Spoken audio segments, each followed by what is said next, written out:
found to be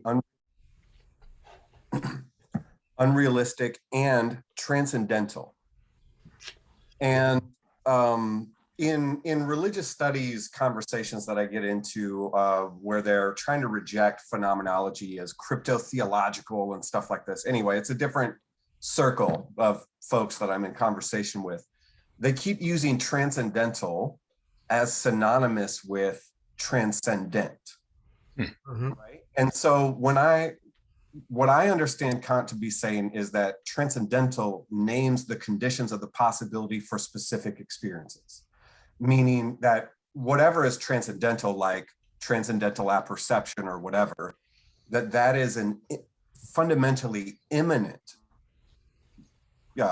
structure. It's part of what is consciousness. It's not above and beyond or somehow metaphysically transcendent. And so I'm wondering if like this is happening here where it's found to be unrealistic and transcendent, or is it unrealistic and like just transcendental conditions of possibility, like that is intrinsically problematic. And that's kind of where like when he's talking about universals later when Gadamer actually starts writing, he's talking about universals and the a priori and these sorts of things. This is this is page 279. Insofar as ethics is understood, this is almost right in the middle of that big paragraph. Insofar as ethics is understood as knowledge of the universal, it is implicated in the moral questionableness associated with the concept of the universal law. And here, right, again, is universal a Platonic form? Like, even that is not helpful. Is it a metaphysically transcendent thing like a god or whatever? Or are universals just immanent structures of understanding? That it's not transcendent, it's just part of understanding. And I don't even know if my question is making sense, but I've been in these conversations where ever since Foucault, using transcendental as synonymous with transcendent, folks have been kind of dismissive of it as a term. I agree, Eric. I've had the same confusion because in Kant, it's almost like they're opposites. If it's transcendental, it's always present as a condition for anything else happening. And if it's transcendent, it is beyond, and he's suspicious of any of that. Right, my guess is that transcendental might be right because there's a way in which it's transcendental and universal. That is, the very structure of the moral law pervades. It is already present in all actions, hidden in the maxims. And so there's a way in which part of how Kant is saying that, Gadamer is saying Kant's theory fails is by finding some sort of universal moral principle that lies hidden in behind immanent, right? It's transcendental, as opposed, and then as a result, it has to be formal because it has to be present across any action, any moral action. So my guess is that transcendental is right, and it's pointing to a certain kind of universality, immanent universality, as opposed to what did you call it, Platonic universality or something like this? Right, like metaphysical, Metaphysical.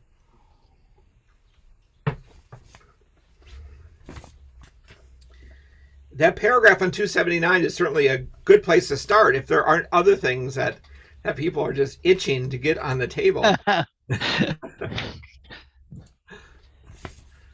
let's look at this. Don, go ahead.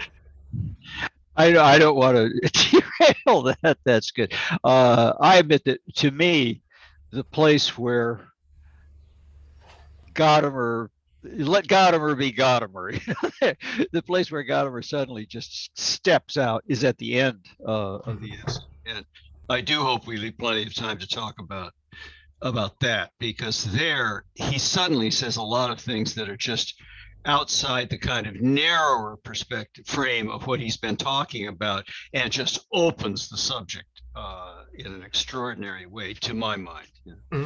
So let's start there. Where, Don, what specific point? Okay. All right. So put up or shut up, right? I got this. I thought the place where it sort of starts, I guess, on 286, and then rapidly gets more and more, and that is, if I'm understanding this, what he's saying is that you can't specify what is moral in terms of the outcome that you want. That would be that. So Kant is right about that. The good must be sought for its own sake. It can't be sought because it yields some result that would make you happy in any sense of happy. Okay. But Aristotle's sense is that good conduct and well-being, that these somehow have to come together, what is right in itself and what is good for human beings, practically helpful. These have to come together in what he calls the humanly good. Yeah. That already is I think, pretty interesting.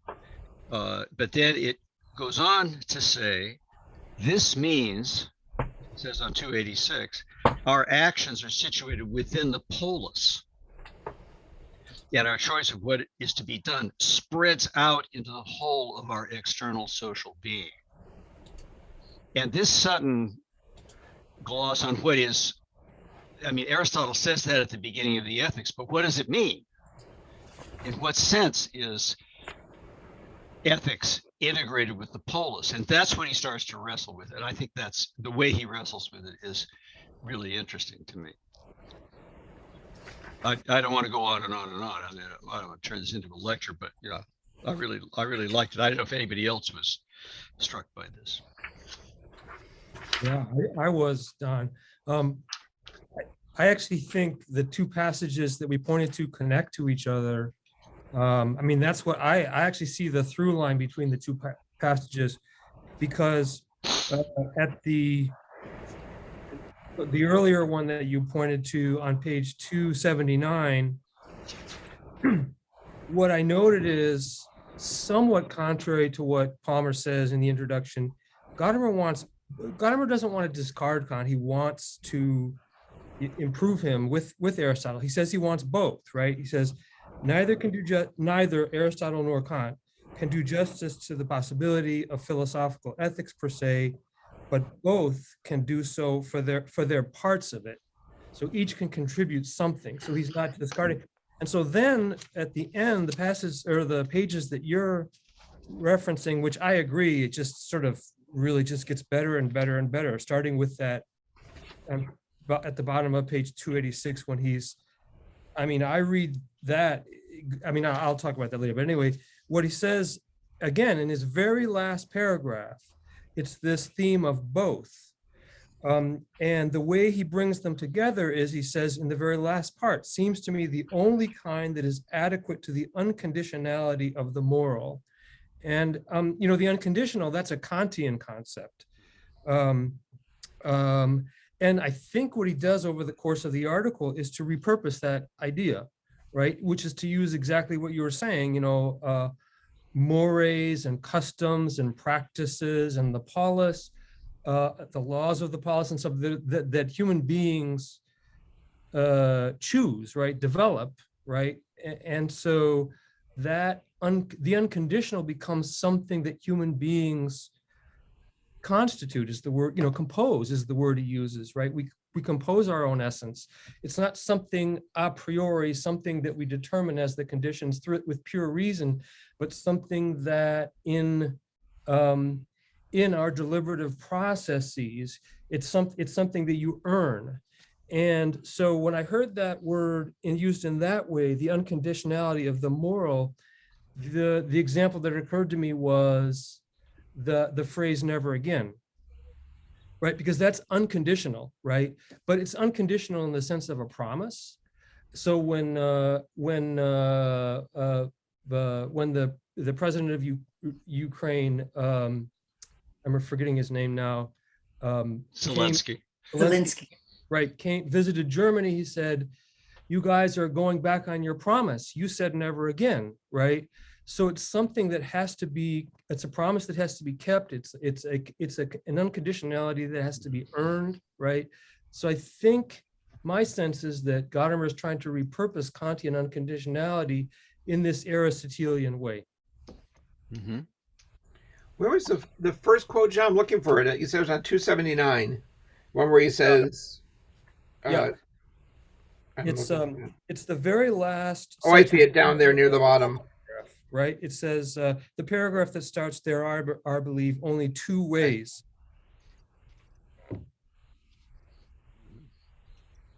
Right, neither can do justice the possibility of philosophical ethics per se, but both can do so for their parts of it.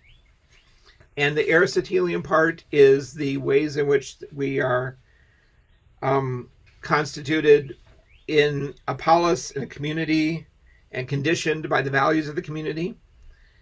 Mm-hmm. And then we recognize that a certain kind of moral thinking that tries to deny this and move us out of it is not what morality is about. Is that sort of the Aristotelian half of it? Is that sort of conditionedness and the focus on phronesis? And then the Kantian part would be what's the Kantian part? The Kantian part is the very idea that Gadamer does not want to get rid of the universal, right? No.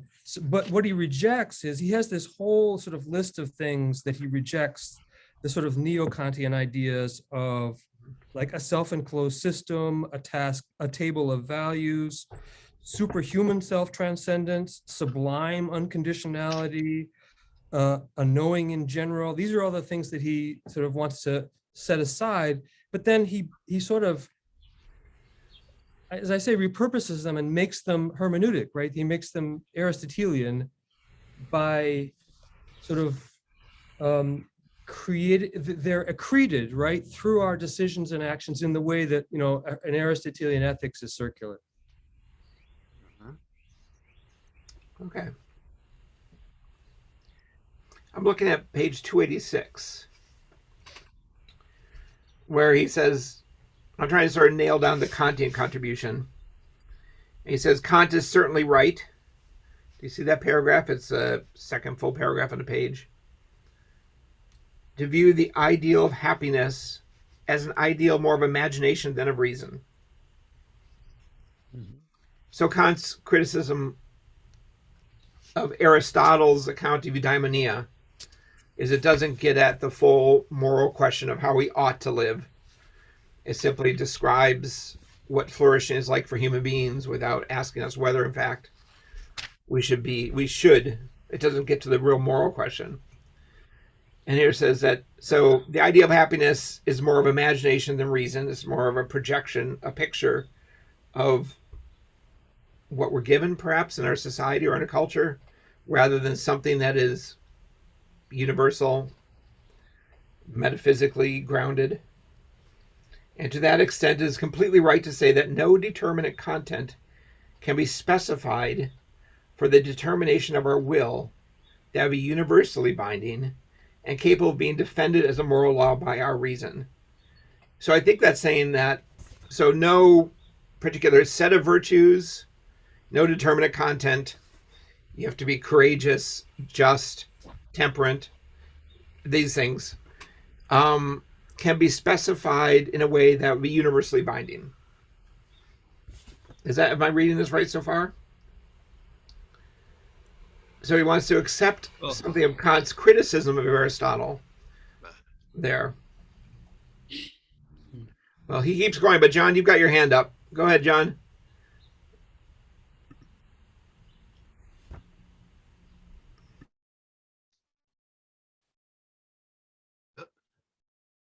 John, you're muted.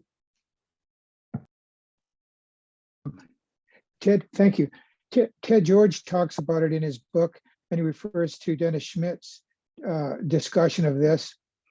And on the one hand, of course, they're seeing it on the one hand as the Aristotelian thing that you've described so well, John and David, and the other one is Kant's sort of insight of the rational fact of freedom, which which was not a Greek idea at all.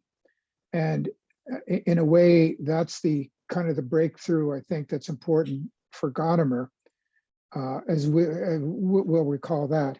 But in this paragraph, to me, he says, neither can do justice to the possibility of philosophical ethics per se. Well, Gadamer never commits himself to say there is such a thing as philosophical ethics per se. That's, I mean, that's still an open question to me, and that's why it's titled On the Possibility of It. But he's looking at two different eras, two different sort of ontologies, and this has led our friend Gadamer's hermeneutics, Dostal, to talk about Gadamer's ambivalence about the Enlightenment. And I don't think it's, maybe I'm getting too far afield here, but I think that the because we do live in the modern world, because we do live in a world of Kantian subjectivism, we do need Kant's concept of freedom, which has pulled us out of this. But then Aristotle, this subjectivity did not exist, and there was no line between the individual and the polis and the religion and the mores and the nomos and so on. It was like one integrated whole. And of course, there was no such thing as transcendent back then either. There's no such transcendent deity in Greek thought either. So so that's all I can remember right now that I thought about that. But it's very key, I think, to the whole meaning of the thing. He's saying that, yeah, we need to learn from Aristotle, but we have to go access it by way of Kant, pulling us out of the modern scientific rationality with the concept of freedom to do it. Yeah, good. Thanks, John. Niall. Yeah, to go back to the Kant question that you asked, David, I take it that what Kant, so I agree with John. So Gadamer is not against universality or universalism. I think he's against the intellectualism of the Enlightenment, and that's precisely what Kant frees us from. He says, what does he call it? He says I think on page 288, he talks about we owe Kant our unending thanks, and he talks about the madness that Kant helped us to recover from. It's just there at kind of the first full paragraph, end of the first full paragraph on 288. I think that's pretty much this a kind of an intellectual pride that the Enlightenment had, that reason is all we need, but Kant turns not the theoretical reason, but the practical reason. So all of a sudden we have this other steer that Kant is giving us, but it's excessive, he says, right? At the end of 288, Gadamer says that Kant shows us very imprecisely. So there's a critique then of Kant at that point. And I think it's around the question of ethos. I think it's what Kant really misses is the ethos of ethical action, something like that. He gives us universality, but perhaps he also carries over some of that intellectualism which he tried to free us from, specifically by way of this idea of forgetting life, maybe. I mean, life comes in at the end of this text as well in a strong way, the particularity of lived experience. So I think it's the abstract norms, universal absolutes. That's a carryover that Kant still has, even though he's freed us from that kind of vanity, intellectual vanity or cognitive pride that he found in the Enlightenment. I think that's how I read it. Yeah, great. Thanks. Yeah, Don. Yeah, I want to agree with John Beach. This is so Kant is on one side, but what's really striking about his reading of Kant is that he associates Kant with Plato. So, and the point is that in a tension between Plato and Aristotle, which he points out, I think first on 284, and he says Aristotle rescues us from Socrates' intellectualism, but he goes on 284 about 12, 15 lines up to say, nevertheless, Plato in Book 2 of the Republic insists on justice as such. Okay, so this comes out in 287, where he will talk in the first full paragraph. Aristotle doesn't emphasize the sublime unconditionality in moral decision making that Plato and Kant demand. So there's something about this sort of insistence on the absolute universality. And this is even in Kant, freedom is the self-legislation of reason, autonomous from anything outside. Anything else is heteronomous. Any other motive is heteronomous. It has to be the self-legislating of reason. And he's going to say, well, no, Aristotle rescues us from that by saying that we're connected with substantive morality. We're connected with the family, states, all of these kinds of structures around us that give content to morality. Okay, and that's why Kant ultimately can't put any content into morality. It has to be a formal abstraction. It's a sort of categorical imperative because he can't allow those other things in as motives. Okay, but Aristotle finds a way to do that without undermining that sense of, and I think the idea here is the kalon, the fine, that something is fine in itself. We do seek the good in itself. So there's a certain truth in that, but we can't carry it to superhuman transcendence.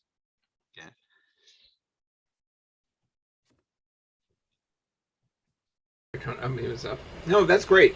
Yeah, thanks, Don. That makes a lot of sense. John. Yeah. Yeah, yeah, that makes a lot of sense. But he actually, Whoops, you muted yourself, John. sorry. Yeah, it seems to me that he's taking on two enemies here over the course of the essay. The one is the one everyone's been talking about, right? So the pure reason, the abstract, enlightenment, rationalism, the Platonic idealism, the dualism, and that kind of essentialism. So all of that he wants to set aside. But then he realizes that if the danger he creates for himself is a kind of vicious relativism, which is on page 259. And he says, but what I'm saying and what Aristotle is saying is not that. And that's where he comes back to a kind of, again, he wants to sort of repurpose a kind of universalism, right? So at the very top of page 289, he says, Aristotle too, and this is after he was talking about Kant and Plato, Aristotle too does not for a moment overlook the fact that people are concerned with justice for its own sake.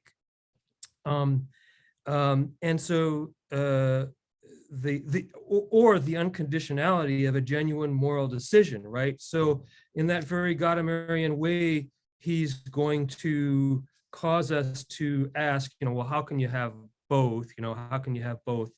And I think it's because he's going to sort of play forward this notion of what's universal and unconditioned, because it works itself out in family, society, and state. It works itself out in the laws that are made and the decisions and the customs and the practices and all of that. And in fact, he says he has this beautiful, it's just as beautiful in the English, in the middle of that page, the sentence that starts family, society, and state determine the essential constitution of the human being, in that its ethos replenishes itself with varying contents, right? So it's fulfilling, moving, it's filling up as we live out our lives historically,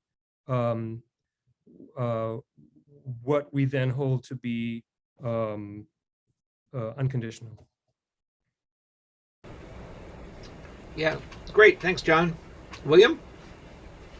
Yeah, it works so well because I wanted to go just slightly below that on the page, where then he then says, and I think this answers a bit to some of the questions around universality. He says, there are things that are naturally right, against the conditionedness of all moral knowledge by moral and political being.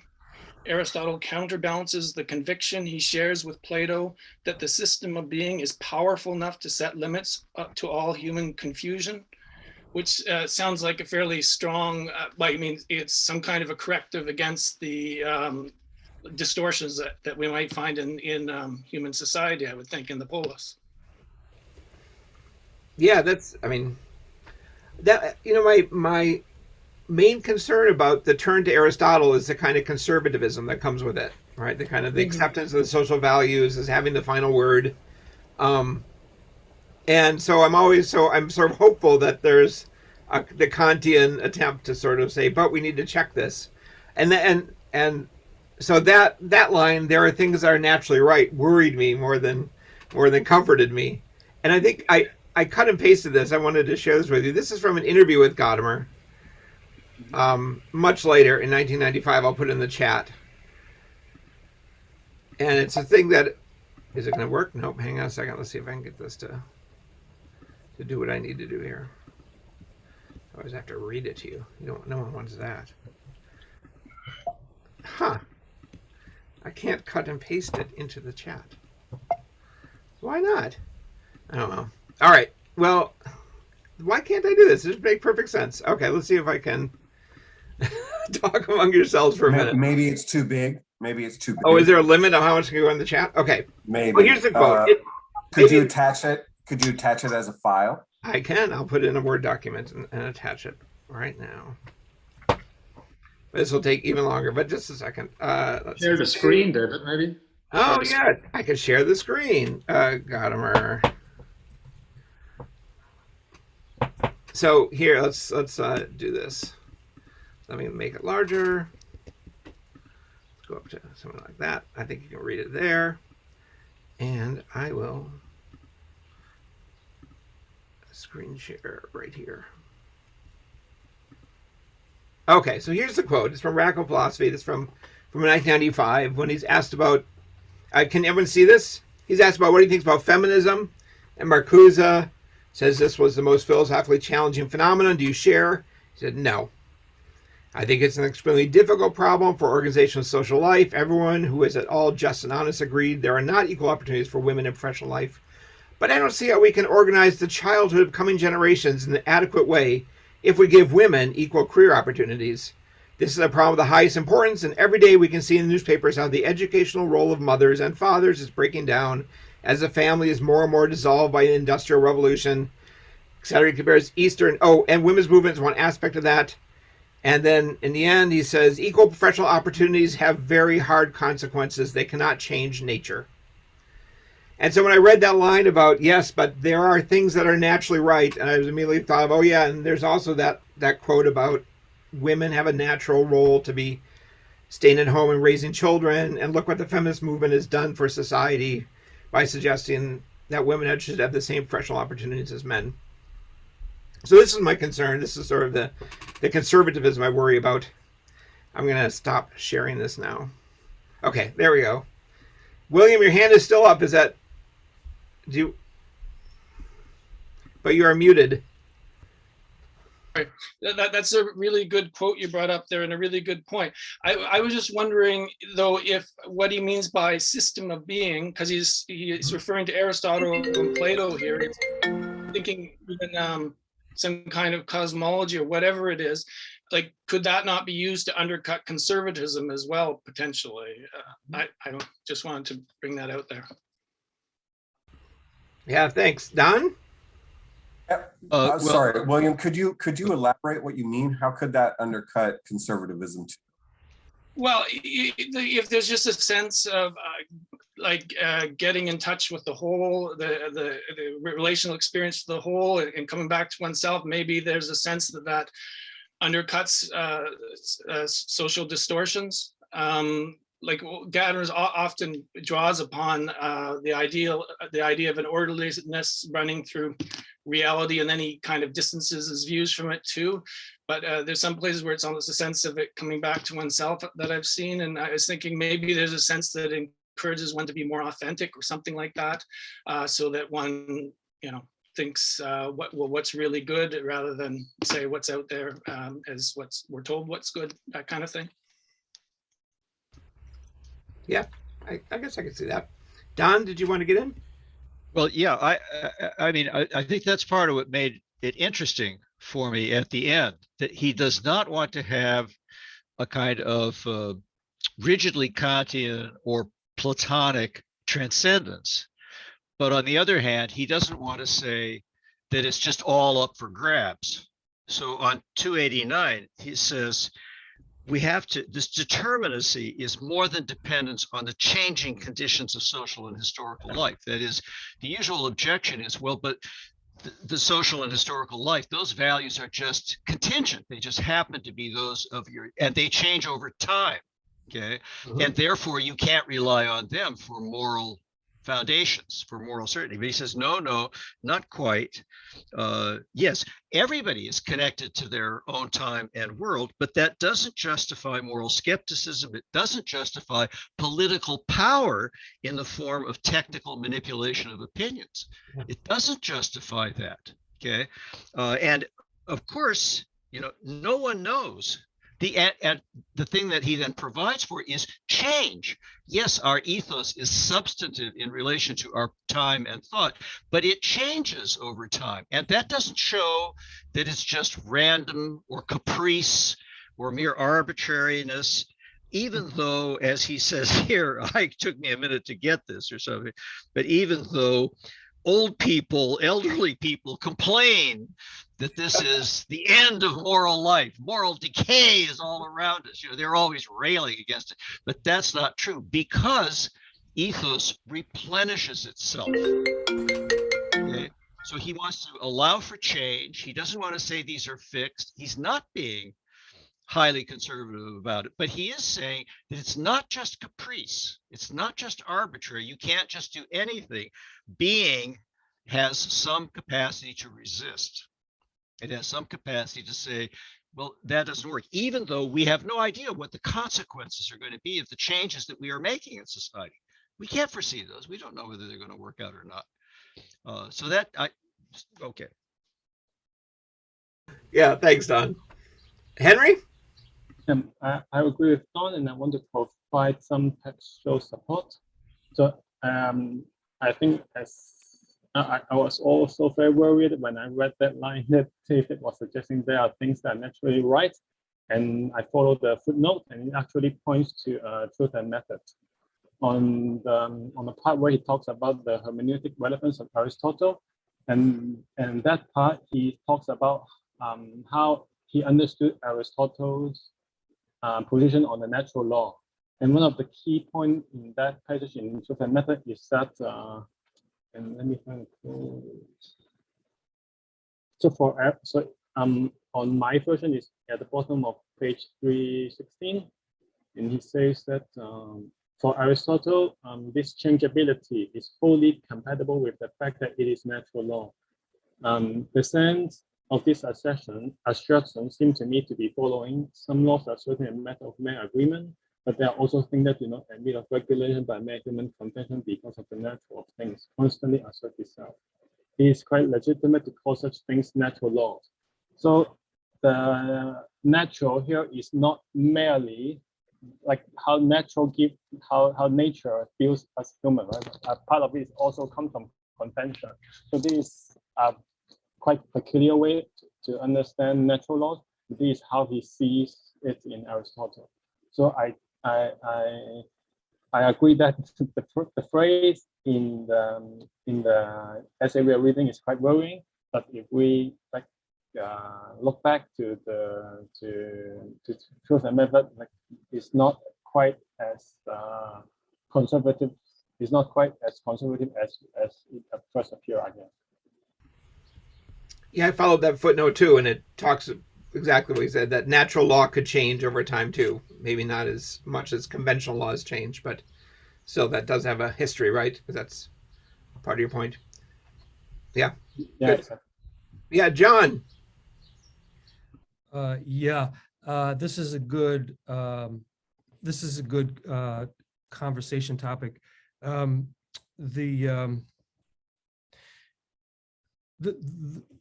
when that happens in Gadamer, it's very, that sort of thing is concerning. And the move I always make, and I think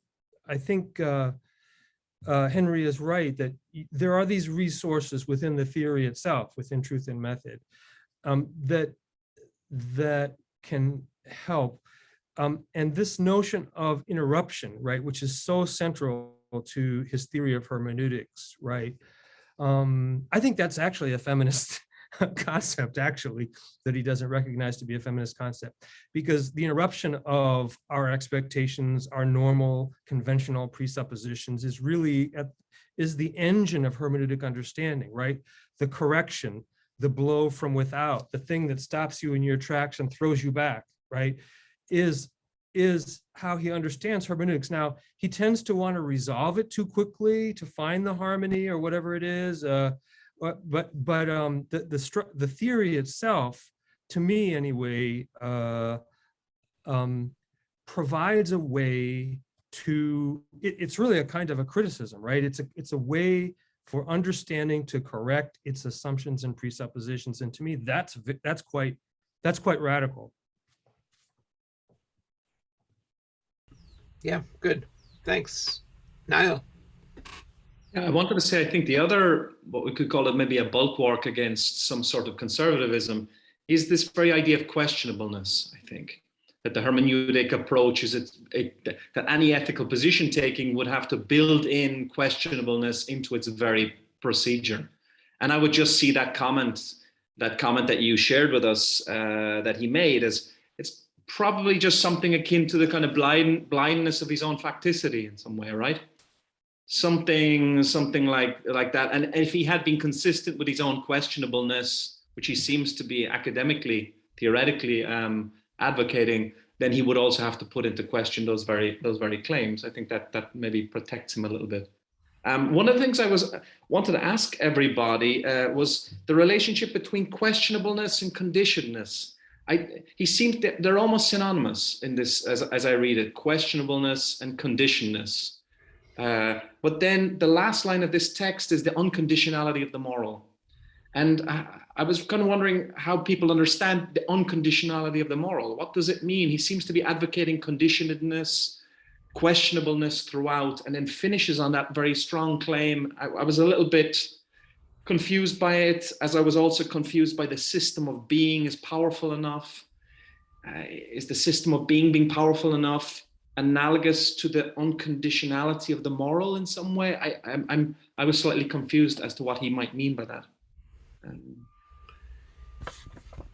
I should say I read that questionableness is narrower, I think, than you did now. I read it as the specific question about whether ethical theorizing has any place in ethical reasoning.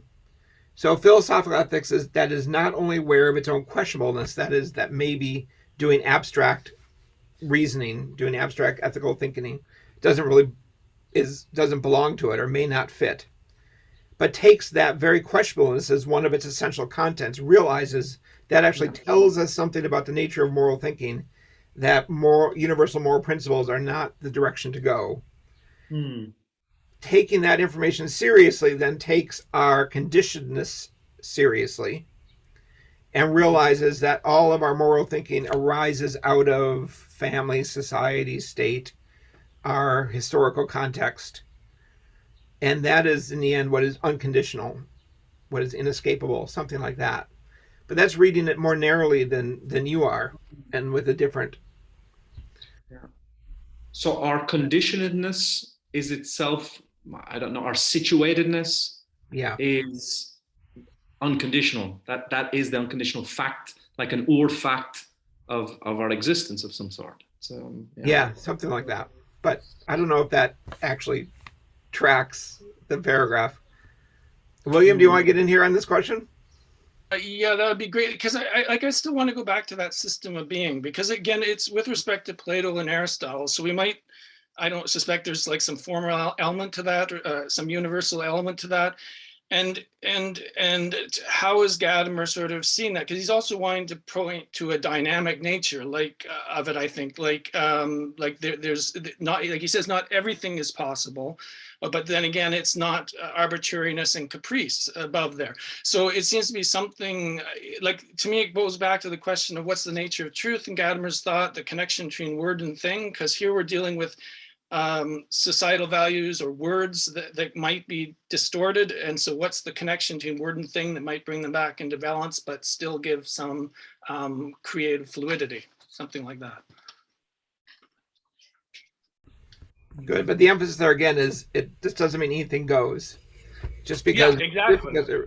So I think maybe, I mean, in contrast, the path not taken by Gadamer is the Hegel path. That sentence, like almost that whole sentence could be Hegel. Family, society, state determine the essential constitution of the human being. This could be Hegel's Aristotelian criticism of Kant. In that its ethos replenishes itself with varying contents, but for Hegel, those contents have a certain direction to them because of the way that Kant still is present for Hegel, is moving toward a more autonomous, free.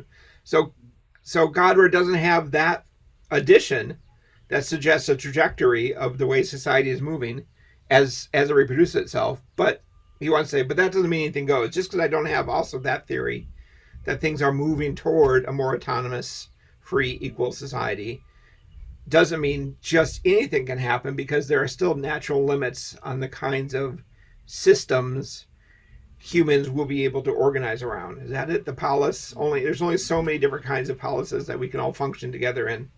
And so there will only be so many value systems that are possibilities.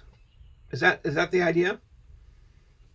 Yeah, it's difficult to say because sometimes he drops these things in and then he says it very quickly and yeah,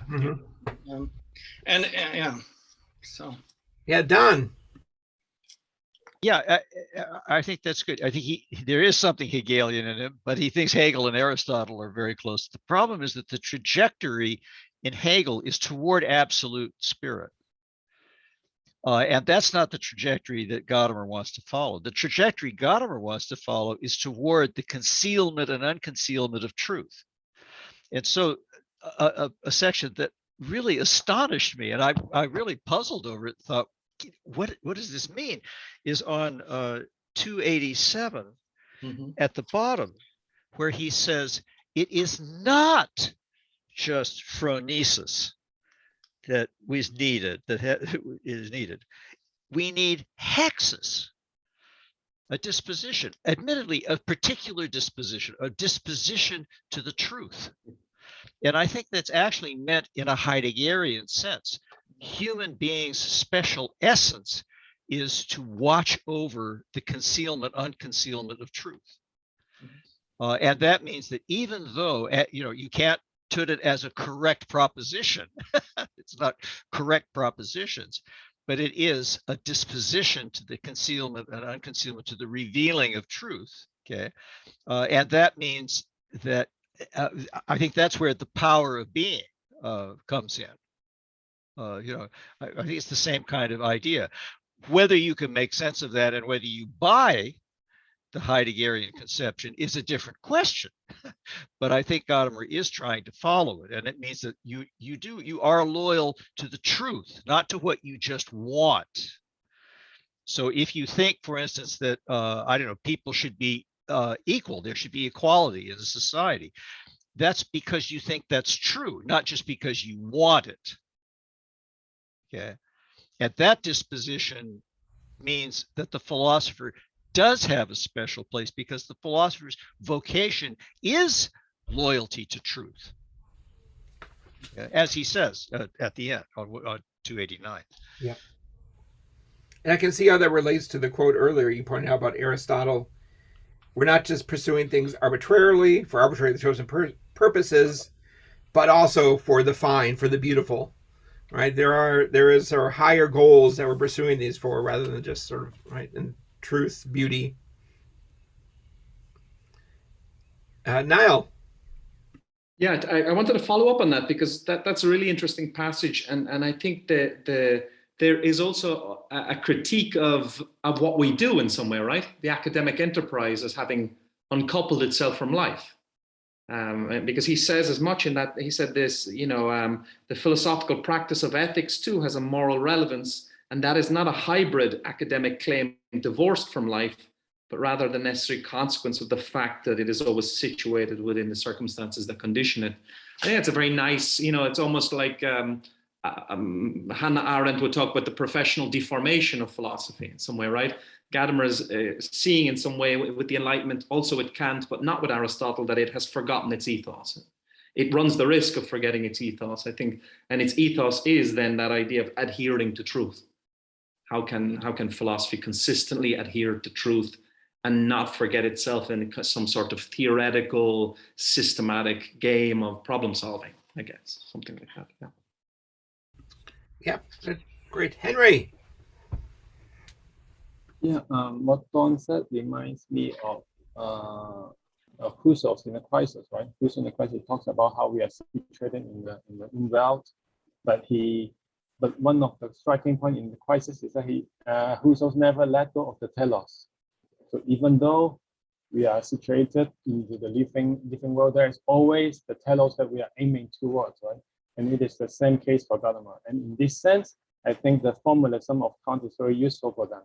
Because if the good is just a formal, it's a purely formal truth, so to speak. It doesn't have any content, right? It's just a goal that we aspire to, and there's no content to this formal good, formal justice. So I think there's also a part where he talks about it's not just the justice or those things, right? But the universality of the formalism is kind of like the way for Gadamer and I think also for Husserl to kind of direct the life of the philosopher. So it's not just willy-nilly about anything, but there is some directedness that is pointing to. So that's my take on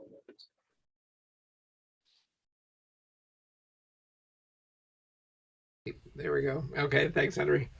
That's a good point. John, I wanted to ask, John Arthos, I wanted to ask you more about, I think you were responding to me about the dialectical tension of convention and invention, or customs and deliberative choice.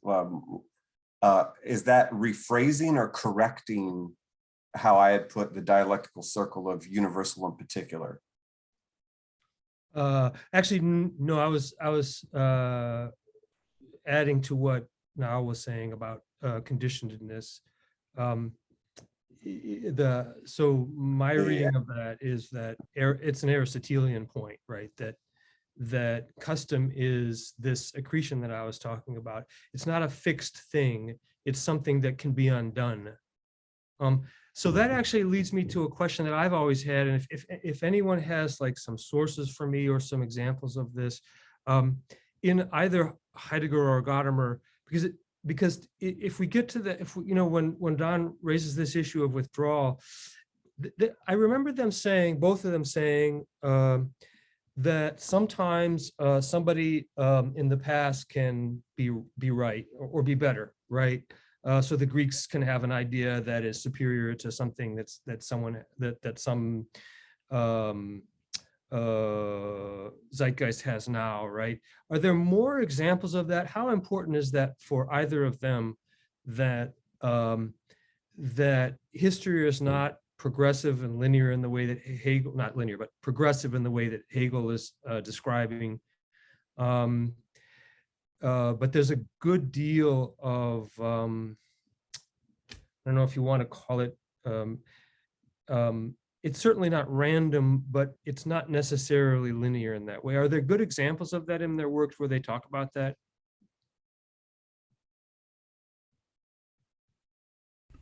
John Beach? Yeah, that's an excellent question, John Arthos.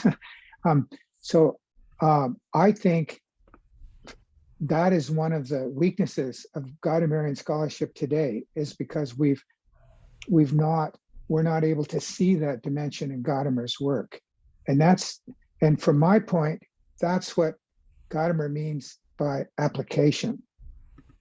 And he doesn't mean anything normative. He means our,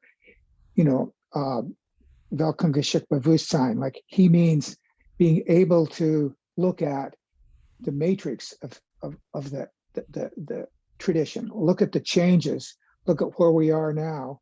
And certainly he says philosophy is not a progress. And he does not look at the Greeks from a point of superiority. Yet he's not willing, and like people like Robert Dostal can't understand that. I think he's being ambivalent. But the fact is that there are, great, there are revelations of being in modernity, even among, philosophers like Kant, who's a subjectivist in parts of his work, and predominantly. Certainly, he's a Cartesian epistemologist. Certainly, there's any talk of realism is conditioned by Cartesian epistemology, and there's so many Gadamer scholars like from that Figal and so on that can't see that. And I think that Gadamer's work is full of this. I think there are lots of essays that he writes that addresses precisely this thing. When he does the span of the whole history, and he talks about the Greeks and he talks about modern thought, and I think it's behind, and he was critiquing Heidegger's. See, Heidegger did that too, but he was critiquing the way Heidegger did it, although he thought from Heidegger's perspective, from facticity and from the temporal concept of existence, his view of the Greeks was consistent, and but he didn't. So I think, and I think that has to do with the main distinction between Gadamer and Heidegger is that precise question, that precise issue that you raised, how they saw the whole arc of the history of the tradition of philosophy and where we are today and what philosophy really is for us today, to put it. Yeah, good. But I think, okay. Yeah, thanks, John. William. I just wanted to go to the progress question, because often he says things against progress. But I was going to say in the essay, Hermeneutics as Practical Philosophy, like he talks about when there's discussion that bears fruit, when people changed, so they transform themselves. And they say, it says, and this then is a kind of progress, not the progress proper to research, in regard to which one cannot fall behind, but rather a progress that always must be renewed in the effort of our living. So it's sort of a practical way that maybe, so there is a modest notion of progress, perhaps. And that's from Hermeneutics as Practical Philosophy in the Gadamer Reader on page 244. Yeah, I would say respond. Yeah, it's not progress or lack of progress. Gadamer once said to me, when I asked him about the continual increasing progressive forgetfulness of being, he turned around. I was sitting in the back seat, and he said, well, I could look at it as the progressive revelation of being, but at the same time, there's always truth and there's always hiddenness, but we are totally subjectivist people, so that we don't know it. And this is what Gadamer is trying to say. We got to break through this unconscious self-evidence that determines the way we think and our habits of thinking. And this is how, and we can't do this without the Greeks. And this is a problem. This is in our society. It's going to lead us to destruction. But it doesn't mean that we can just go back to the Greeks, or that we can but that they. That you have to, like, he's always weaving it together, and he's always like, and the big turning point, obviously, and he agrees with Heidegger totally, is the fundamentum inconcussum, which means the unshakable foundation, which Descartes never mentions, but Descartes is that, which is a totally new beginning, which cuts us off from the Greeks, which prevents contemporary classical scholarship from understanding the Greeks at all. Pardon me. And it's that different ontology. So it's not a matter of lack of progress or progress. It's not. It's just. I mean, that happens technically, and that happens in some things in society. But philosophy, it's always a participation. It's always starting anew, and it's always an openness that we learn from. And but we have to be able to understand this hidden, unconscious, historical, linguistic thing that we're operating out of, that we're blind to, operating out of right now, that we're pretty much blind to. If that helps. Yeah, sure. John Arthos, did you want to state your question one more time to make sure we're getting at it? Well, the things that people have said are very helpful, and if folks find more examples like that, I would really appreciate it, because that's something I've always wondered about. But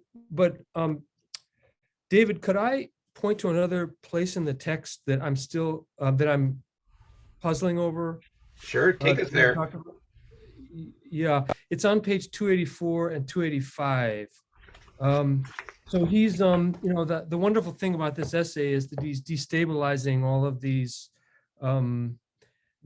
more essentialist concepts, and he does it here, and so he does it twice, so it's important enough to him. So on page 284, towards the bottom, very much towards the bottom, the sentence that begins, Aristotle succeeded. Yeah, I see it. Yeah, Aristotle succeeded in rendering the nature of moral knowledge so clear that under the concept of choice of, it covers just as much. Now here's the theme. It covers just as much the subjectivity that judges in the case of conflict as the substance of law and custom, which determines its moral knowledge and its particular choices. So it's this pair of subjectivity and substance. And then he repeats this again on page 285, the first full paragraph, the crux. And so this is obviously very important to him because he says it's the most important thing. The crux of Aristotle's philosophical ethics lies in the mediation between logos and ethos, but this is how he understands the mediation of logos and ethos, between the subjectivity of knowing and the substance of being, right? And so those are, to me, interestingly strange sounding phrases. So, substance metaphysics, right? He's not talking about substance metaphysics anymore, right? Some kind of, Aristotelian sort of like the underlying invariant forms, right? Or that's maybe more Platonism, right? So he wants to render those concepts more unstable or fluid. But at the same time, he's affirming them, right? He's affirming, that's a beautiful phrase. The crux of Aristotle's ethics is the mediation between the subjectivity of knowing, it's Wissen in the German, and the substance of being. So I'm throwing that open as a question if people have ways of understanding that chiasm.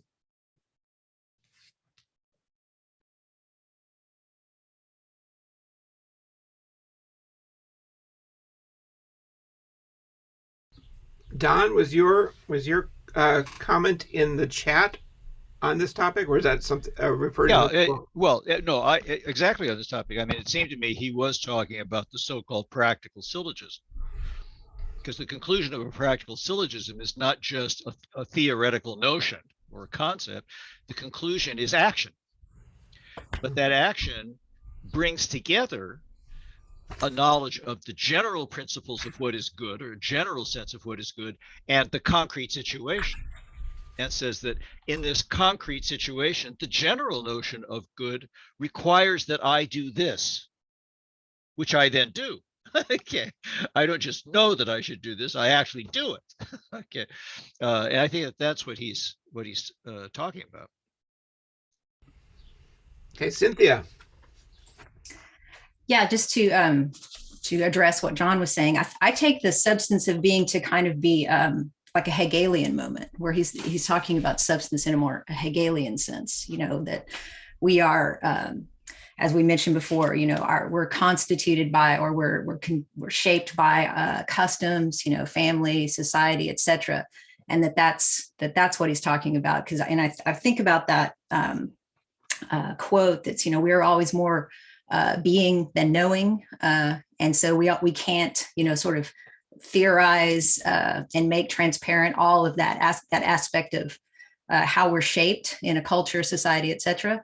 So that's, I don't know, that's kind of how I was thinking of it. And the one thing I wanted to raise in relation to that is, it seems like both Aristotle, well, not exactly both Aristotle, but in this essay, at least, as Gadamer is drawing on Aristotle, we're thinking of like a polis in which we're shaped in a good way, or a pretty good way, you know, where we have already these formed ideas of goodness, you know, basically, and that we can work it out. But what about, you know, a polis where, you know, the laws are bad, I'm thinking today just of the things that we're having to wrestle with, like, you know, the disinformation and technology, and how it actually even makes it really difficult to even talk about, to have that external world that pushes back and says, well, no, this is actually what the truth is. And then some other thing saying, no, this is what the fact is. And so how would Gadamerian, you know, hermeneutics, drawing on this Aristotelian tradition, be able to speak to that? Because I think that's a really big issue in our society today that is very, very dangerous. We can't even talk now about, like, you know, when someone is being killed, or, you know, people are being really harmed, that, you know, it's being spun in a different way, as if, no, that's actually not what's happening. You know, so I don't know. That's I would love to hear what you guys have to say about how we could speak to those kinds of issues. Oh, great. All right, here we go. William, what do you think? Good question.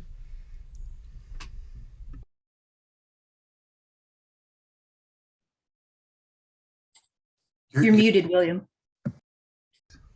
Sorry about that. I was thinking, like, with the idea of the good, and his later works with Plato, he integrates Plato and Aristotle more in harmony. And with his Platonic reading, it seems to me more of a notion of, you know, seeing what's there, not deferring to authority. There's also the notion of the good, that all things look towards. And so there's this sense, I think, of a stronger element of possibility of criticalness of distortions that one might find in society. So I just wanted to throw that out there as one way, because when I'm reading this, like, it's written in 1961, I think his later works on Plato might inform that connection with Aristotle and supplement it to some extent. Yeah, thanks, William.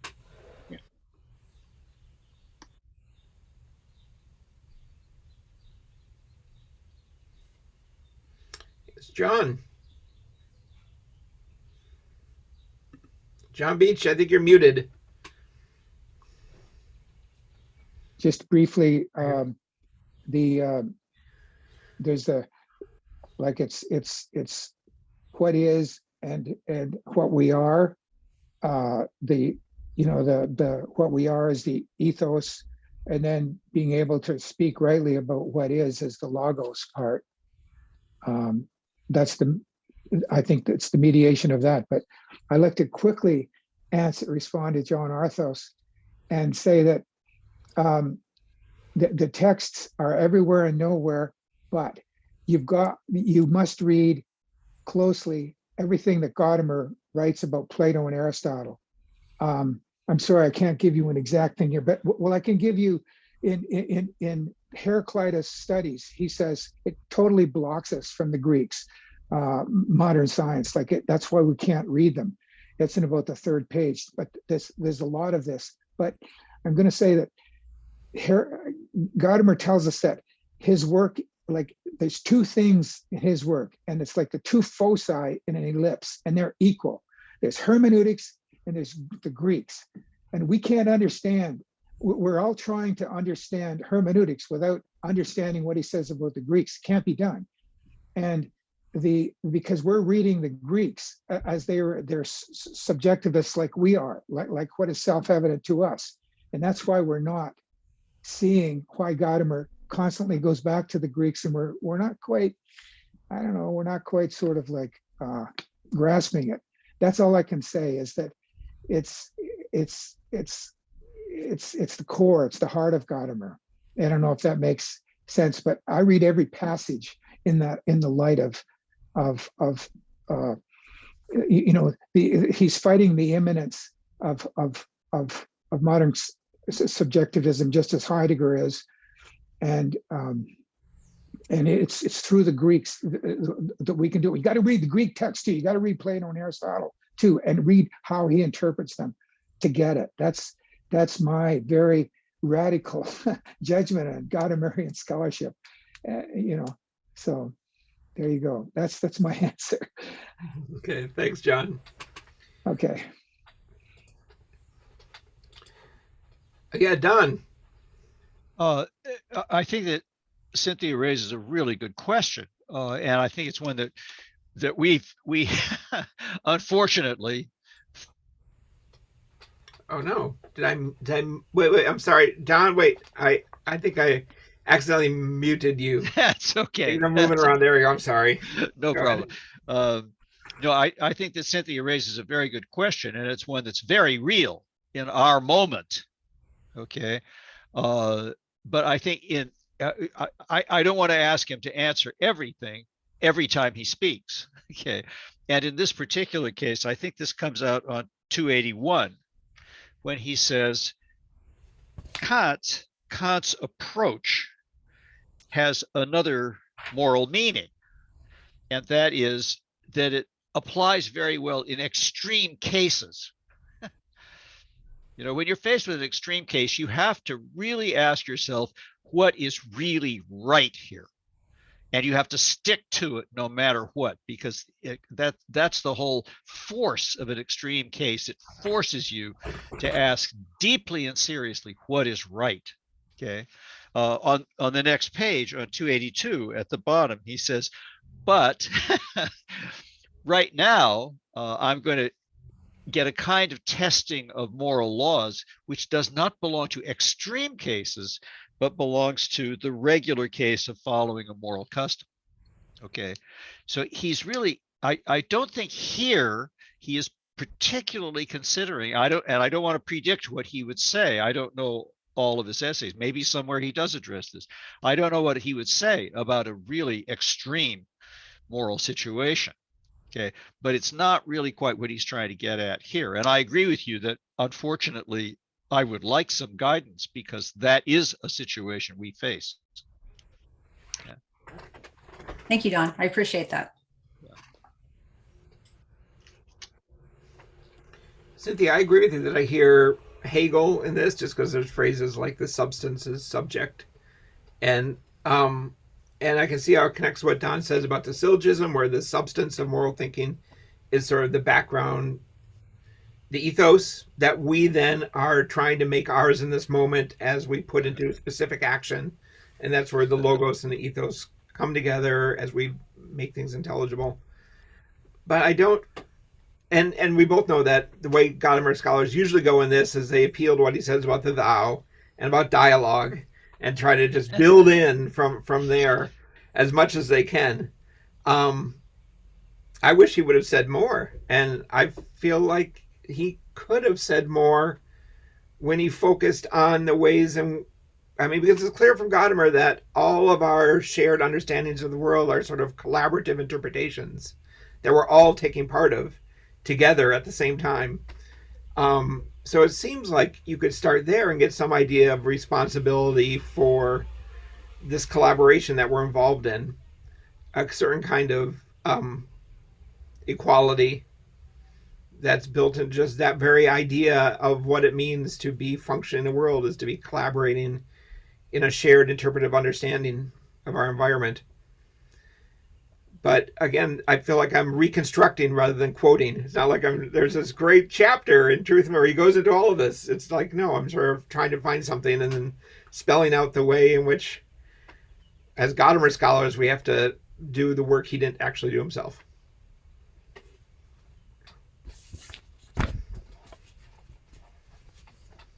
Yes, John Beach.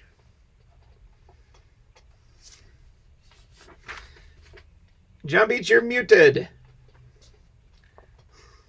I also agree that's a very important question that Cynthia asked. And we have especially within the context of the rise of religious fundamentalism, and it seems Gadamer refers to that obliquely when he talks about Karl Barth and the Epistle to the Romans. Mm-hmm. When the law, like these, William Barr and all these Opus Dei people want to establish the law of God, so on, and this is the with the means in the end. The end is already self-evident. God laid it down, and Karl Barth is saying, like what Paul is saying in the Romans, is no, that if you follow the law, then you miss the whole purpose, which is love. Like you've really sinned, if you think that the law is the end of it. And in a way, you can see all this, it happened in Plato's time. You can see the fundamentalism that was going on, which is partially why Socrates was executed. But there's a now I was talking about the questionableness of something, and you can see, like, as opposed to feminism, which there is no questioning, it's the absolute. Then you see this reaction, equally opposite, fundamentalist reaction against it, where there's no questioning, and that's where we're going in our time. I'm defending Gadamer for saying, that may be his opinion. I don't say I agree with it, but it's any isms that's there's no questioning that these absolute values are not healthy, and so I think it's as you say, like it's dialogue, it's being open, that's all I wanted. I just was going to mention about Karl Barth there earlier on when he mentioned that. Yeah, I'd like to turn and look at that. That's on page 279. I think I should say that I think that there's lots of different kinds of feminisms that many are about open and questioning and about openness and the sort of things but because I think it's, so here again, let me say again, it's sort of the path not taken.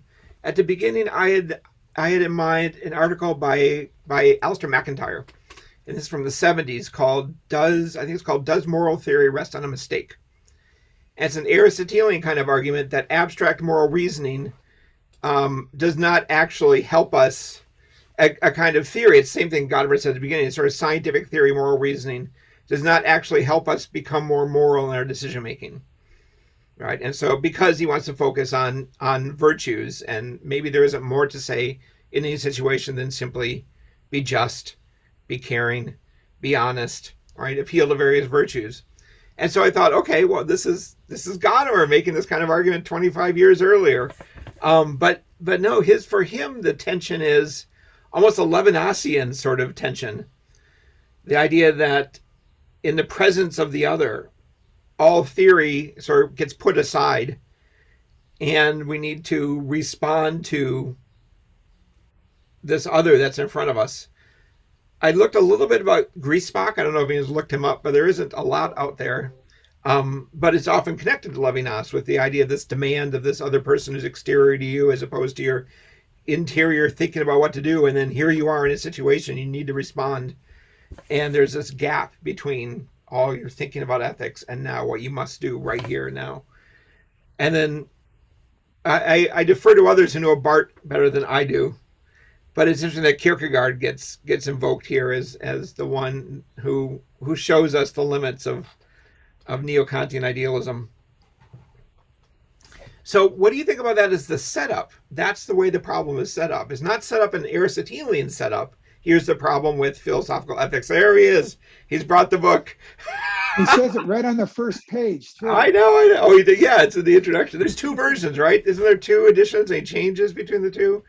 Please, Bart, someone who knows Bart can answer me in this. But it's a different setup than than an Aristotelian setup about where you say there cannot be any universal moral principles. That's not what ethics is about. And you focus on phronesis. It's more a setup about the immediacy of the demand of the other. Do you feel like I have that right? That's the tension he sees between knowing at a distance versus the demand that is implicit in the situation of moral choice?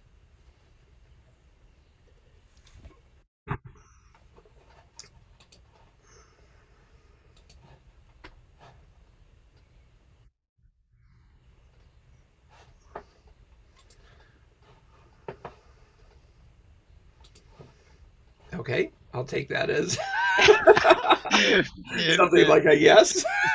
Ask your question again. I mean, the question is, I was surprised by how withering, that I don't know how to respond. So Gadamer, so at the heart of this, and I don't know what motivated it, but at the heart of this is a question about whether there is anything for philosophy to do for ethics, on the very possibility of philosophical ethics, which he seems to be about philosophical theorizing. And there's a kind of Aristotelian argument against the usefulness of philosophical theorizing. They find in Aristotle, when Aristotle says there are no universal moral principles, that's the wrong kind of knowledge to look for. And that later Alistair MacIntyre will argue against. But that's not the way Gadamer sets it up. He sets up the tension as between a kind of abstraction, intellectualizing, as mentioned earlier, versus just the immediate demand of the situation when we're faced with somebody and we have to act, or we're faced with a situation, we have to make a choice about what we're going to do. That's what I understand is going on at 279 when he turns to these theological thinkers like Barth, Griesbach, Gogarten. And he has sort of all Epistle to Romans references, has sort of religious references. Don, your hand's up. Well, it just it may be too simplistic or something, but I wonder whether that's the point of 288, 287 and 288, that the question of the possibility of a philosophical ethics becomes the question of becomes the question of the philosopher himself, of what the philosopher should be, of what the philosopher can be. And can the philosopher be something that is ethically significant and important, and therefore indispensable, so that you don't simply say, well, everybody does this, everybody is engaged in moral thinking. Is there a special vocation, as it were, for the philosopher to embody something? And I think that embodying is, once again, a commitment to truth, a commitment to finding some kind of, here called, rule of thumb in the diversity of action, and that is an ethical activity. That itself is an ethical activity on the part of the philosopher. I'm wondering if that is a possible way of reading it. Yeah. John Arthos. Okay. Yeah, I mean, this is great. I want to continue from that quote and add the next little bit, because I'm thinking that what he's doing here is he's setting up his disagreement with the possibility of a kind of ethics has to do with, what everyone is saying, a sort of systematic a priori rule, because he wants to talk about the rule of thumb instead. But this may go back to what Cynthia was asking. She says, it's not the priest and the Levite, but the Samaritan who accepts and fulfills the requirement of love deriving from the situation, right? So that's the third time he's mentioned love in the essay. He keeps coming back to that. And so it's someone from the outside, right? Not the expert, not the law itself, not the priest, not the hierarchy, right? So not the state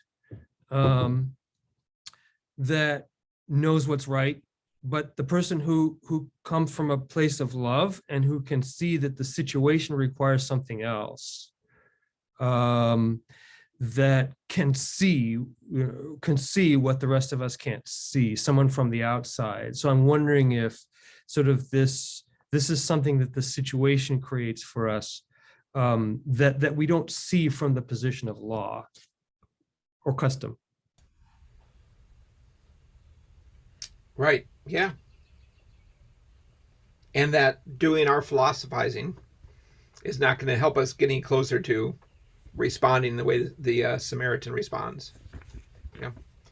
John Beach.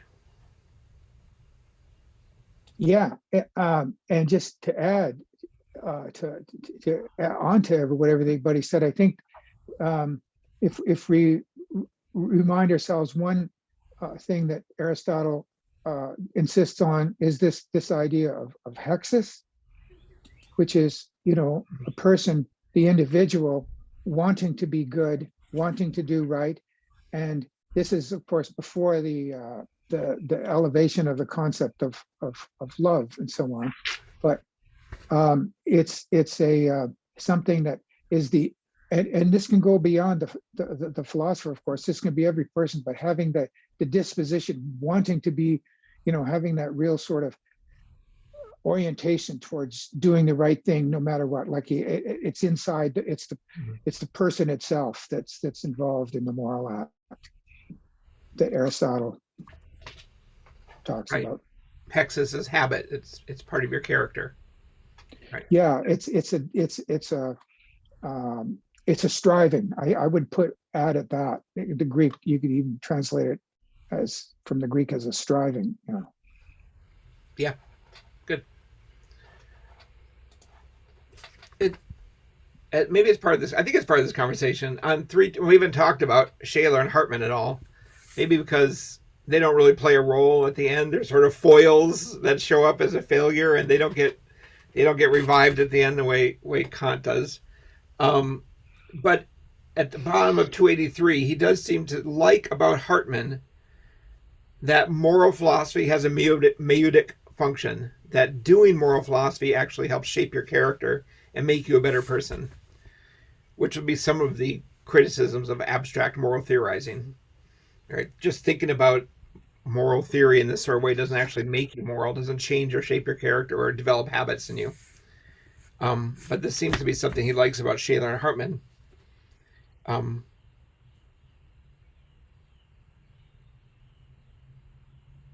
Even if in the end they cannot bring together moral philosophy and immediacy of value.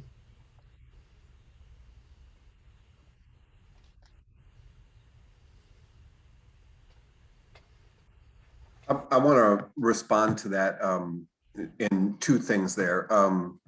There have been some empirical studies of whether or not moral philosophers actually demonstrate better ethical decision making.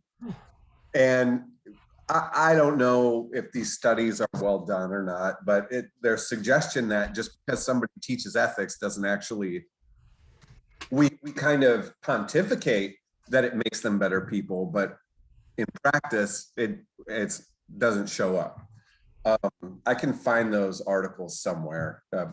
It's more psychology research.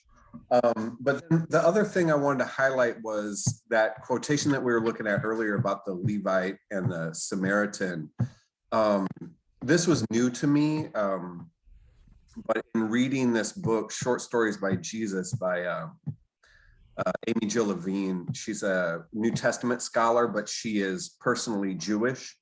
And she points out that it's kind of naive how people talk about the Samaritan, because what's really happening is that the Samaritan is shocking the original audience's expectations, in that they would expect the Samaritan to attack rather than help. And so there's this kind of sense that the Samaritan actually goes against conventions and expectations and all these sorts of things. And so how does the Samaritan do that? And so to talk about like love or things like this, that kind of, it just strikes me as Sunday school Christianity rather than a genuine interpretation of the parable. I just wanted to add that, I guess. So part of the point of the parable is, of all people to stop and help, it was a Samaritan, that sort of thing, right? Yeah. And that we shouldn't be naming hospitals and stuff the Good Samaritan, because it's like saying the good terrorist. Yeah. Well, okay, but these things take on a life of their own, Eric. You know that, right? It has its own history of meanings that may not track back to the original. But Niall, go ahead. Yeah, I was. That reminded me on page 278. There's a reference to Shaler himself. The students chastising him for not being kind of as moral, being so clear in his discussion of philosophical axiology, but so lacking in. And Shaler's reply is, "Does the signpost go in the direction it points?" I think it was kind of a witty professorial reply. Right. But Shaler, I think, is really important here as well, right? Because I think I think Shaler had this idea, not just the formal a priori, but the material a priori. And for most of us, we would think, a priori by definition should be formal and could not be material. But Shaler wants to say the a priori, transcendental a priori, can have actually a concrete particularity, right, to it. It can have a historicality to it. So it's not simply we have history and hence we have contingency, or we have transcendental purity and we have universalism. Shaler gives this material ethics kind of a middle way, and Shaler had a massive influence on the young Heidegger. The only thing Heidegger rejects is the axiology, and I think Gadamer is with Heidegger here in not wanting to go down the value talk route. I think because I think he wants to, with Aristotle, go down the excellence hexis talk, but not modern value. But I think Shaler is really important in the background. But I think Gadamer feels that Shaler gets Kant wrong. I think there is, in seeing kind of Kant as merely an empty formalism, he misses a whole kind of richer tapestry to Kant's practical reason, and really misreads Kant altogether.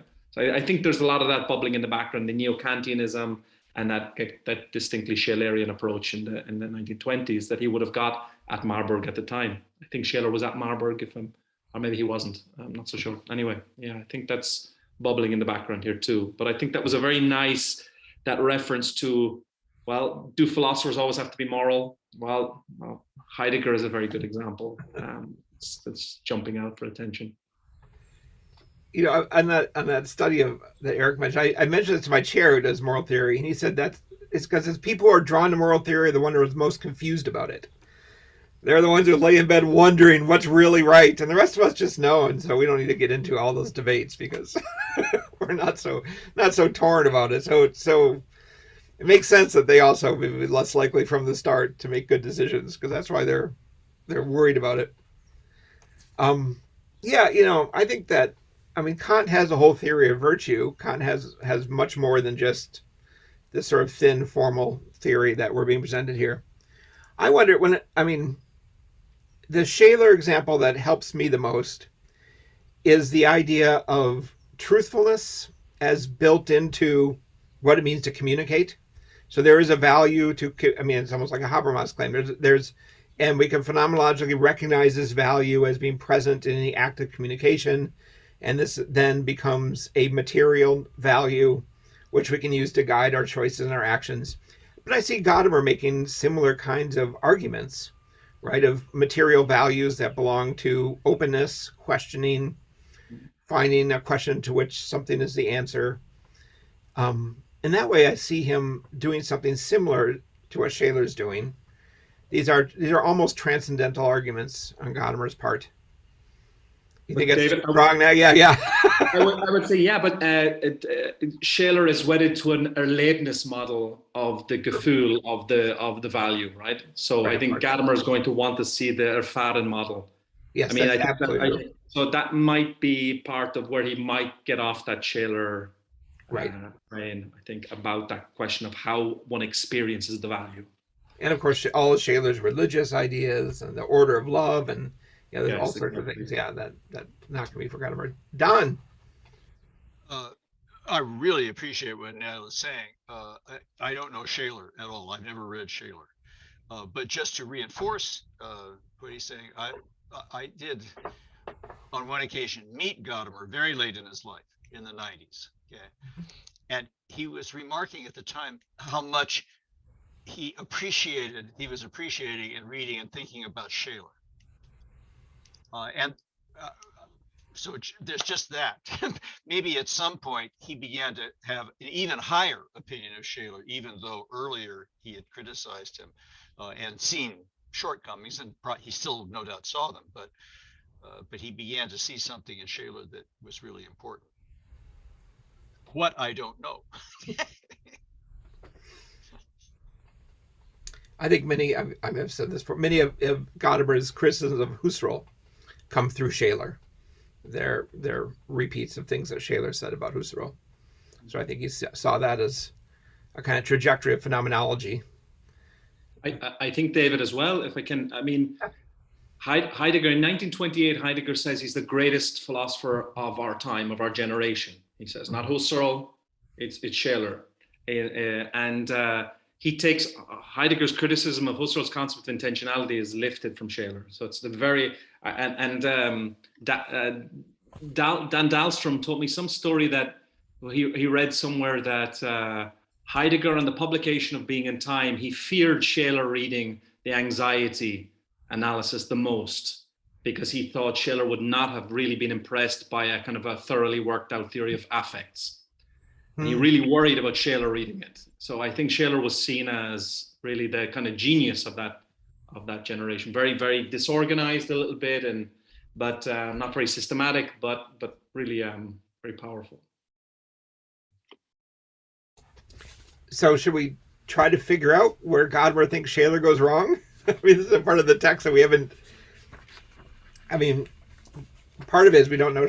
I think, unless you know Shaler well, Gadamer works in shorthand so often that unless you know it well, you might not always know what he's referring to.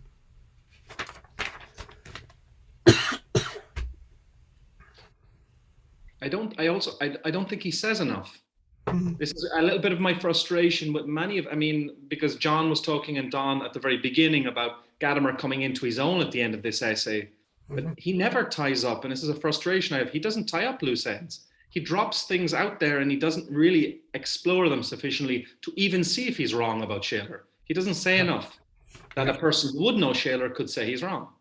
And that's sometimes a bit frustrating, I think. Keep us in business, though. I mean, he says things like, has not Kant sublimated Rousseau? I have no idea what that means, but okay, maybe there's a paper in there. But yeah, okay, the Shaler. Where is it? 278, I think. There we go. Okay.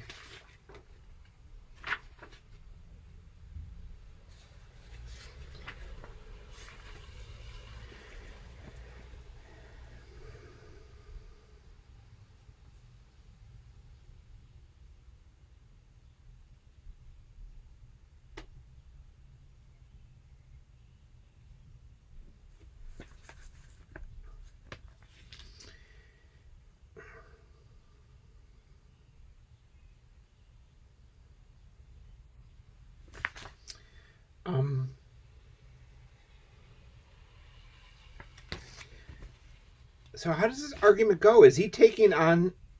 I thought he was taking on Shaler and Hartman together.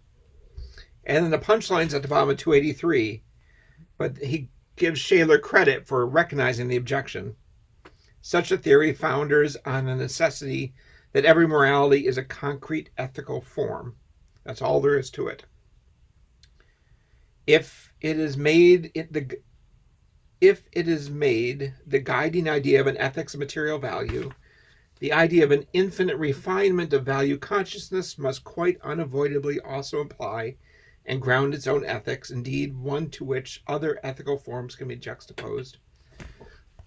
I'm not sure what that says. I'll have to parse that. One thinks of what is specifically emphasized about the value of abundance, ethics of others, methodological claim we feel. Okay, the ethics of value has an imminent and ineluctable limitation. It itself constructs an ethics which contradicts the methodological claim to be an a prioristic research in value. Huh.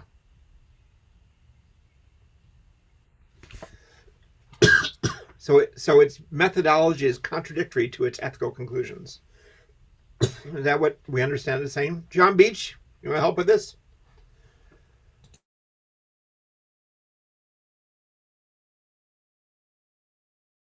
John Beach, you're muted again. Sorry, I was going to drop in another issue, so I'll hold back if we're still working on this one. Do you want me to go ahead and drop my other issue in? Let's tie this one up. Okay, fair enough. Okay. Or the way the conflict. I mean, this is the conflict in the end, right? Is that the methodology of arriving at an a priori value system, I think, requires something more than just being fundamentally situated. And so if the ethical theory we end up with is one where it's fundamentally situated, is that how we should read this? That there's a conflict between the methodology and the results, where the methodology requires something more than just a situated subject. That's what he says here. It calls for an infinite subject. But the content of the view is that the substantive content of morality is all concrete and tied to a situation.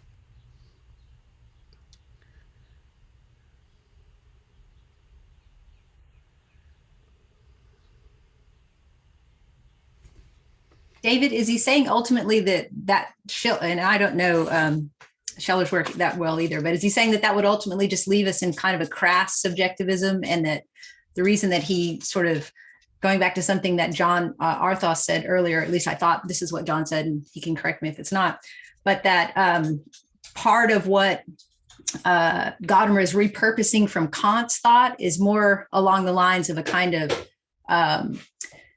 historical conditions, or in Foucauldian language, and I don't want to go too far with that, but historical a prioris. That is, these conditioning structures that we have, like custom, law, etc. These have a staying power that can then, go beyond just the mere subject, or the mere individual, but rather, they have a way so that we're not just stuck in some kind of ultimate just subjectivity, and we can appeal to custom and these things that shape us, etc. And that Scheller's philosophy would not give us that. Is that what he's saying? That seems like it. The more I look at it, the more it seems like that this philosophy does not give us what we want, which is the ability to justify philosophical ethics itself. Something like this. Something more than just expressions of concrete ethos, concrete ethical consciousness. Is that what you said? I think so. Yeah. So that's the same thing. But I think I'm agreeing with you if that's what you said. John Arthos. Yeah, there's something that reminds me of something that I was thinking as I read this article or this essay, which is that there's something almost material that he seems to be stretching for. So this idea of love and friendship and solidarity, which is one of his great themes, right? It's almost as if that's a guide, like a North Star, because we have to live in solidarity with each other, right? We have to, we can't avoid living with each other. We have to figure out a way to live with each other. And that's something that is very situated, right? It's a condition of our existence. And in that sense, that's a de minimis condition of our existence, right? So that's something that can't be wished away or gainsaid. We have to figure out a way to live with each other. So that's what I was thinking when I read a lot of this, that he's gesturing, that he, as he moves towards custom, tradition, law, convention. These are not just sort of, these are not relativist concepts that sort of drop us into an endless abyss. We're grounded. I mean, he's sort of, to go back to that, the syllogism, right? You know, it's a new way of understanding ground. It's really literally the ground that we're on, which is the fact that we're all living on this planet together with each other. Okay, yeah, and on that, I want to point out the quote on 288, where he calls it a ground. He says, reward and punishment, praise and blame, exemplar and imitation, which are all part of moral education, along with the ground of solidarity, sympathy, and love. There's one of the love quotes again, upon which their effect depends, that all these still form the ethos of humankind prior to the appeals to reason, and thus make such appeals possible in the first place. Yeah, so that's the kind of quote behind what you're talking about, right, John? Absolutely. Yeah. Yeah. Just muted myself. John Beach, we've done what we can. Come on in. What is he wanted to put on the table? Okay, this would be going back to the, What? Hold on. I think I just muted you trying to mute somebody else. That's all my fault. okay, All right. this is going back to the beginning, and it's a connection between Gadamer and Heidegger in this regard. And on 277, he says, even theoria does not stand in absolute opposition to practice, but is in itself the highest praxis, one of the highest modes of human being. And this connects, he does mention Heidegger's letter on humanism, where Heidegger talks about, again, human thinking as the highest form of action, although he refers, you know, it's translated there as not as practice, but as action. But and then even in what is called thinking, on the first part of that, Heidegger refers to a problem today is that we are acting too much and thinking too little because we've lost the connection. And Gadamer says in even in the historical transformations of reason, he says that like we just think about in the modern world, we just think about means because we think that the ends are self-evident, and so we don't think about it. And then in Letter on Humanism, Heidegger writes, because the essence of action is an accomplishment. To accomplish means to unfold something in the fullness of its essence, to lead it forth into its fullness, produciere. Therefore, only, at any rate, this is, you know, we get into the truth of being and so on, and which Gadamer explains very nicely. I think he's the only person that has explained it. But I think that there is this, with the Greeks, there isn't this connection, you know, even when they talk about theoria and so on, Gadamer writes about it, there isn't this, you know, sort of the application of the theory, the moral theory, and the values is like that. It's an objectivizing of something that's real in itself, and it's a bit, and then the application of it and so on. So I think that's what Heidegger or Gadamer is trying to. That's why he brings in Aristotle ultimately, is to reestablish that bond. Yeah, good. Thanks, John. Niall. Yeah, maybe to make one more pass at this, at the Shaler thing, maybe would help, because I think the distance between Gadamer and Shaler could be the same as the distance between Heidegger and Shaler. Heidegger says of Shaler doesn't really understand the nature of transcendence. He thinks he's unrivaled in his genius, but he doesn't really understand the concept of transcendence. And he takes over the concept of intentionality and modifies it, but he still thinks in terms of kind of Erlebnis Ich all the time, right? So it's all about this affective, this Ich-Gefühl. He says the feeling that the I has. So I think the very criticism of Heidegger that he doesn't understand the concept of transcendence is taken over by Gadamer. So a value feeling is not something we have in our flesh and bones. So it's not at the level of phenomenological immanence, right? Values are emerging between people. They're not emerging in me. So it's not about the physical feeling of the value. It's about the discursivity and the shareability of the value. And I think that would be something akin to what Heidegger means by transcendence, that I'm all the outsideness of the world, something like that. I think Gadamer is with him then to talk about how philosophical ethics must also think about situation, questionableness, and the being outside in the world with other people.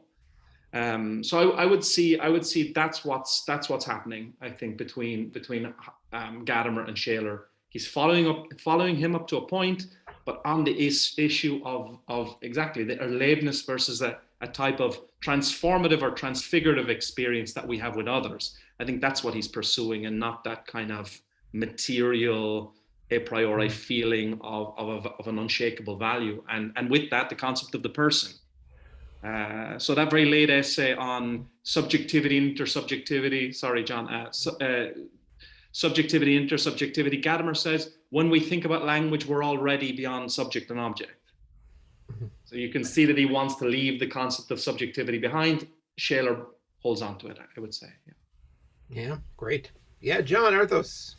I mean, I think that's absolutely the most central issue, at least for me, in trying to understand what Gadamer and Heidegger are up to, right? I mean, that's so central. And that's a real dividing point now with Dilthey, and the Dilthey scholars now are trying to pull. They're trying to pull back against Gadamer and Heidegger in favor of Dilthey's emphasis on the individual.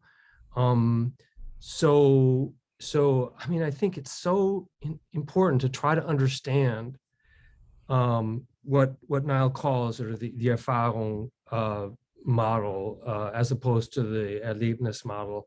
I mean, that seems to me so central to what's going on, and I'm just starting to try to grasp that. Great. Thanks, John. Well, we only have a few minutes left. Is there something that is waiting out there, some great quote you loved that deserves to be read aloud, or some section of the text that you feel like we just have not done justice to, or some final word you'd like to have, especially if you haven't been getting in very much in the conversation?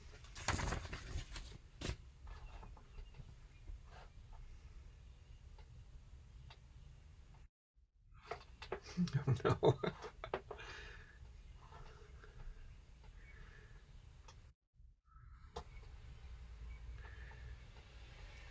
David Weberman, thanks for joining us. Yes, hi. Sorry, I didn't see your message. That's okay. And then I turned on and I was watching the election results from France. It was an important one. So we just have a few minutes left, David. Yeah, I'm really sorry I missed it. I just went, after turning off Emmanuel Macron's speech, then I went straight to my email and I said, oh my God, you'd written. Who won? Who won? Yeah, we don't want to know, do we? Who won? No, Macron won. Oh, okay. Thank God. Okay. Oh, my Good. God. We don't mind you showing up at the last minute, then I bring good news. Yes. Yes. This is very embarrassing to show up so late. No, it's good. It's good to have you here and have you finally joining us. I'll assign Andrew Project the job of summing up the last 2 hours for David Andrew. No, I'm just kidding. It definitely catches me off guard there, David. I know. I'll give you a hard time. David, was there something in the text where you thought, boy, I really regret I missed this part of the conversation? We can at least tell you what we said, I think, at the end here. Something in the text. Yeah. Or that really This was- excited you? I didn't, the only text I got was the Zoom link. Okay, well, it worked out just as well then. So yeah, so Don, you want to have the last word?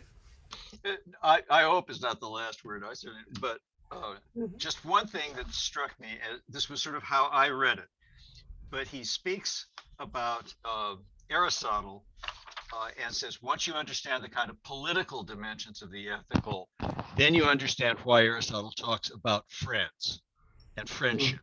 Mhm. Not just the love of friends, he says, but on page 287, the mean between virtues and goods, which is only shared. And I thought, the implication of that is equality, sharing. Right. That is a polis where people are radically separated. They do not share the goods. Is a polis in which they aren't friends, and in which the ethical and the political has failed.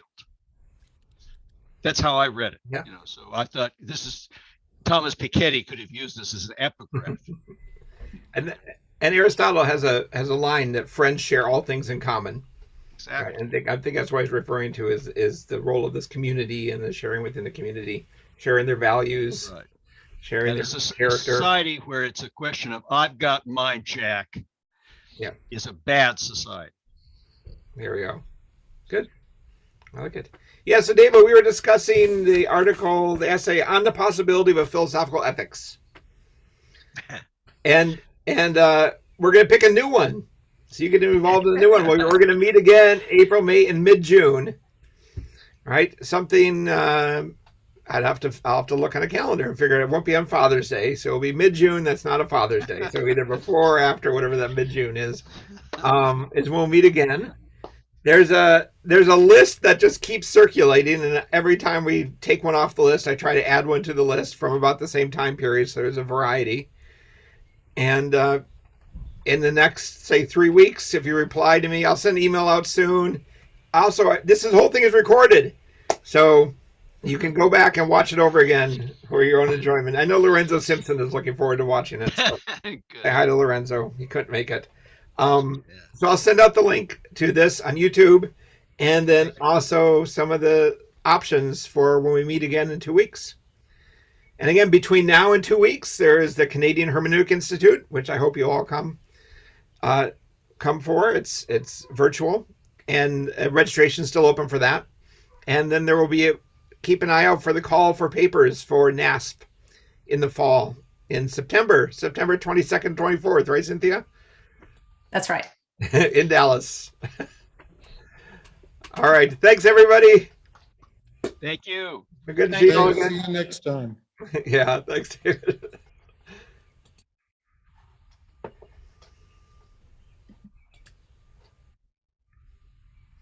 David, hi. Good to see you again. Sorry about that. Good to see you. Oh, I'm glad you made it. It's good to see you. I think I had looked, I don't know, like a half an hour